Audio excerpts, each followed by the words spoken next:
नमस्कार दर्शकों, मैं हूं भगवती प्रसाद पुरोहित एडवोकेट और आप देख रहे हैं यूट्यूब का कानूनी ज्ञान चैनल। दर्शकों, अभी तक आपने हमारे चैनल को सब्सक्राइब नहीं किया है तो अभी हमारे चैनल को सब्सक्राइब कर लीजिए और बेल आइकन को प्रेस कर दीजिए ताकि वीडियो के नोटिफिकेशन सबसे पहले आप तक पहुँच पाए। तो आइए वीडियो को शुरू करते हैं। दर्शकों, आज के वीडियो में हम बात करेंगे कि याचिका दाखिल करने में वर्षों का विलम्ब हो जाता है, लेकिन किन आधारों पर उन याचिकाओं को न्यायालय के द्वारा स्वीकार किया जा सकता है। तो उन्हीं आधारों पर हम आज बात करेंगे तथा संबंधित कानून पर भी हम बात करेंगे। तो आप वीडियो को आखिरी तक देखें। कोई भी व्यक्ति यदि कोई कानूनन कार्यवाही करता है तो उसके लिए विधि में एक समय सीमा निश्चित की गई है।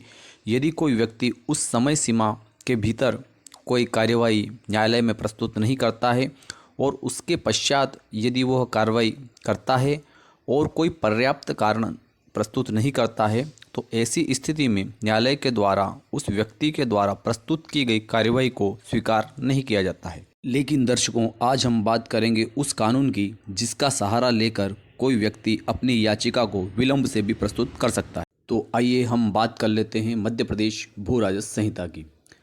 मध्य प्रदेश भू राजस्व संहिता के अंतर्गत प्रथम और द्वितीय अपील तथा पुनर्विलोकन और पुनरीक्षण को प्रस्तुत करने के लिए 45 दिवस की समयावधि दी गई है, किंतु इस समय अवधि के पश्चात भी कोई पक्षकार अपने प्रकरण को पर्याप्त कारण के साथ विलंब से भी प्रस्तुत कर सकता है, जिसके लिए उस पक्षकार को परिसीमा अधिनियम 1963 की धारा 5 का सहारा लेना होगा। अब हम बात कर लेते हैं कि किस प्रकार के प्रकरण में विलंब से प्रस्तुत याचिका स्वीकार हो सकती है तथा धारा 5 परिसीमा अधिनियम का सहारा लिया जा सकता है।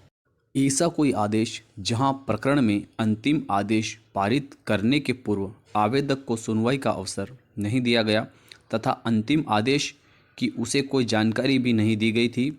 ऐसी स्थिति में जिस दिनांक को प्रार्थी को आदेश की जानकारी प्राप्त हुई उस दिनांक से प्रस्तुत याचिका को समयावधि में माना गया और ऐसी स्थिति में विलंब को माफ़ किया गया। इस हेतु इंदुबाला विरुद्ध मध्य प्रदेश राज्य तथा अन्य वाला प्रकरण अवलोकनीय है। दर्शकों, अगला आधार हम जान लेते हैं जहां नामांतरण की कार्यवाही हितबद्ध व्यक्तियों को सूचित किए बिना की गई, विक्रय विलेख स्वत्वहीन, प्रथम दृश्य नामांतरण जाली, हितबद्ध व्यक्तियों द्वारा अपील, ऐसी अपील से भी सुनवाई हेतु स्वीकार की जा सकती है। इस हेतु नारायणीबाई तथा अन्य विरुद्ध नरेंद्र तथा अन्य प्रकरण अवलोकनीय है। जहां हितबद्ध व्यक्ति को सूचना दिए जाने का अभाव था तो वह आदेश की जानकारी प्राप्त होने पर अपील प्रस्तुत कर सकता है। 12 वर्षों के पश्चात विलंब को क्षमा किए जाने के आदेश को उचित माना गया। इस हेतु भाई साहब तथा अन्य विरुद्ध बेनी सिंह वाला प्रकरण अवलोकनीय है।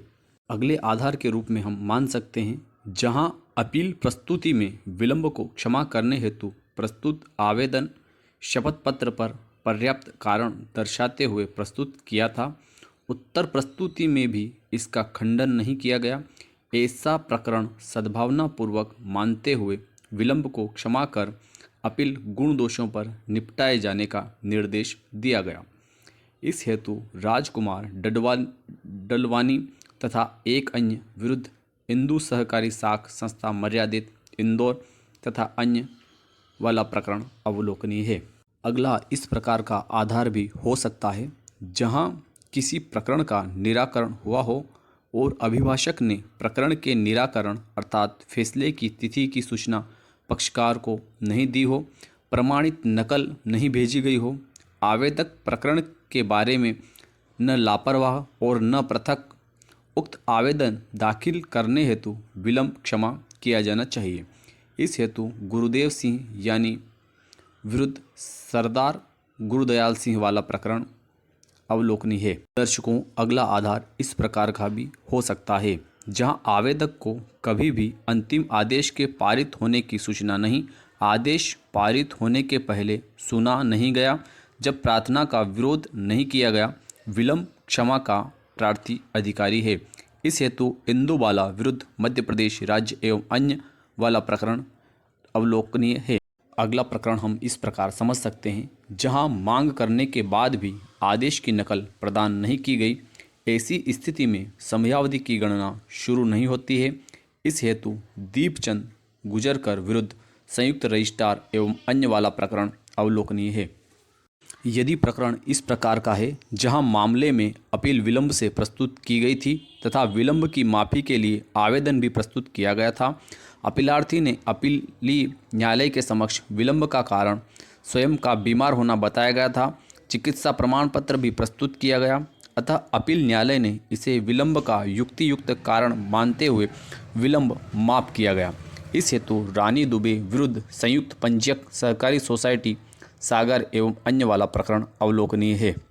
यदि प्रकरण में ऐसी स्थिति है जहां प्रकरण में अपीलार्थीगण द्वारा लगभग 1.5 वर्ष पश्चात अपील दाखिल की गई और साथ में ही शपथ पत्र सहित विलंब की माफ़ी के लिए आवेदन पत्र भी प्रस्तुत किया गया, शपथ पत्र में विलंब का पर्याप्त कारण दर्शाया गया, प्रत्यर्थीगण की ओर से शपथ पत्र के खंडन में न तो उसका कोई उत्तर दिया और न ही शपथ पत्र प्रस्तुत किया गया, अतः प्रार्थीगण का आवेदन सद्भावना पर आधारित मानते हुए अपील न्यायालय द्वारा विलंब को माफ़ किया गया और अपील को गुण दोषों पर निपटाए जाने के निर्देश दिए गए।